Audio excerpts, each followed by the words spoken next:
Salut à tous, c'est The Bib, je suis très heureux de vous retrouver une fois de plus dans notre rendez-vous YouTube le week-end. La question a été posée par un internaute et je suis très heureux de lui répondre. Comment fait-on pour changer un joint de machine à laver? Certains appellent ça des manchettes, des joints de hublot, un joint de machine à laver. Le souci il n'est pas là, le souci il est de pouvoir réparer sa machine à laver pour pouvoir l'utiliser le plus rapidement possible. Donc c'est pas sorcier, hein. Face à vous, donc la porte de la machine est ouverte. Vous voyez, un joint de machine à laver est toujours composé de deux ressorts, fixés à l'aide de deux ressorts, pardon. Le premier ressort, il est ici devant vous, et le deuxième, il est à l'intérieur. Il est fixé sur la cuve en plastique qui contient le fameux tambour inox. Donc la méthode est la même. Personnellement, j'utilise deux tournevis plats, ou un tournevis plat, un cruciforme. Le tout, c'est de pouvoir écarter le ressort pour l'extraire. Donc le ressort, face à vous, il y a souvent deux petits anneaux. Je vais en profiter pour y mettre mon tournevis dans ce premier anneau, le deuxième tournevis dans le deuxième. J'écarte en faisant une pesée vers l'extérieur et vous voyez, il vient facilement, tout seul. Et une fois ce geste fait, je peux tirer le ressort vers moi. J'ai déjà fait 50% du travail. Le ressort, il est extrait, je le pose et vous voyez, le joint, je peux l'emmener vers moi. Voilà. Je le rentre vers l'intérieur, je vais vous expliquer pourquoi. Une fois que le joint est retiré, pour certaines machines à laver, ce qui est quand même très pratique, il est possible de déposer la façade blanche entière en la dévissant. Et dans ce cas, on accède directement à la cuve plastique pour enlever la deuxième partie du joint. Il y a des générations de machines à laver, notamment sur celle-ci. Je ne peux pas vous le montrer puisque la façade, et il y en a sur beaucoup de machines, la façade est soudée. Donc je suis un petit peu embêté puisque pour continuer mon travail, je suis obligé d'extraire la cuve entièrement mais par l'arrière de la machine. Et là honnêtement le travail se complique. Mais il est faisable.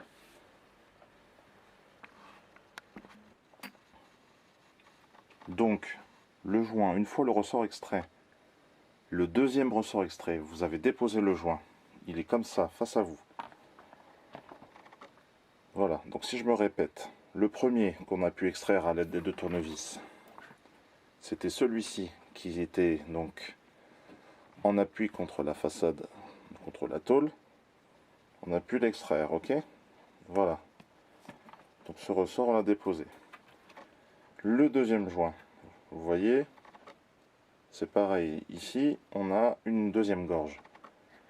Puisque le ressort, le deuxième, il vient de ce côté-là, en appui contre la cuve plastique.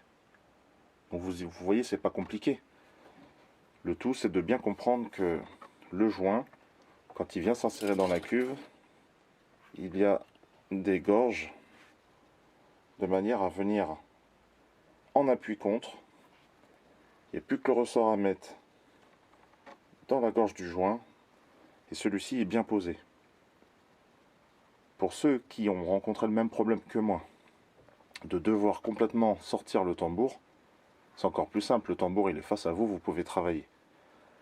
Par contre, ceux qui déposent la tôle, une fois que vous avez accès à la cuve, écoutez, le problème il est résolu, c'est le même principe, hein. C'est plus simple, vous posez votre ressort sur votre cuve, vous refixez la tôle, et c'est bien pour ça que le joint je l'avais rentré vers l'intérieur, comme ça vous ne serez pas gêné par le joint. Vous reposez votre tôle, vous pouvez ressortir le joint comme celui-ci, de manière à le faire dépasser, et ensuite on le pose. Alors, vous avez posé le premier ressort sur la cuve en plastique, c'est le plus simple à poser. Donc, ensuite vous ramenez le joint, comme je disais, sur la paroi. Souvenez-vous, au niveau du joint, il y a une gorge. Et cette gorge, il faut s'en servir. Il faut s'en servir pour bien la plaquer contre la tôle. Ça, faut pas sortir de Saint-Cyr pour y comprendre. Vous plaquez bien votre joint et vous faites tout le tour comme ça.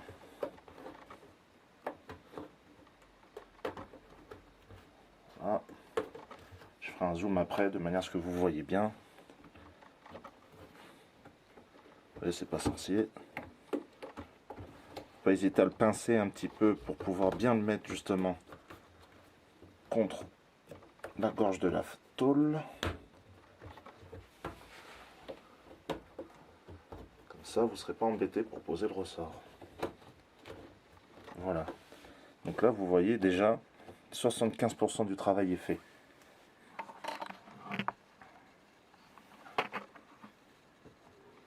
N'hésitez pas à passer le doigt pour vérifier que votre joint est bien plaqué. Il est bien plaqué partout sur l'ensemble de la tôle. Comme ça, vous allez pouvoir emmener le ressort.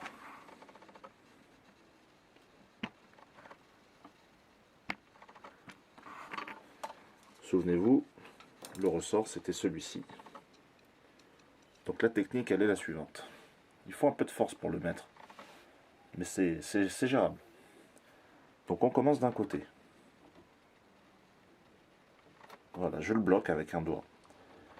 Je fais tout le tour, surtout sur le dessous, en m'assurant que le ressort est bien logé justement dans la fameuse gorge. Ok ? Je maintiens mon doigt ici. Mais dès lors que je constate que le ressort est tendu, je ne peux plus l'emmener, je vais utiliser à nouveau mes deux tournevis. Donc je vais maintenir celui-ci en appui, en faisant attention de ne pas endommager mon joint. Et je vais prendre le deuxième, que je viens placer dans le trou du deuxième ressort. Et à partir de là, je vais écarter le ressort, donc un peu de force. Si j'y arrive. Hop, je recommence. Rassurez-vous, vous allez faire la manip plusieurs fois avant d'y arriver. Il n'y a pas de honte à ça. La preuve moi-même. Donc, je recommence. Le tournevis dans le premier anneau, le tournevis dans le deuxième, et j'écarte, en faisant attention aux joints. Vous voyez, le ressort se détend. Et comme ça, je peux venir placer le ressort. Hop, dedans. Vous entendez le clic. Vous contrôlez que le joint est bien posé. Et votre manip est terminée. J'espère que cette vidéo vous aura été utile. N'hésitez pas à laisser un message. Salut.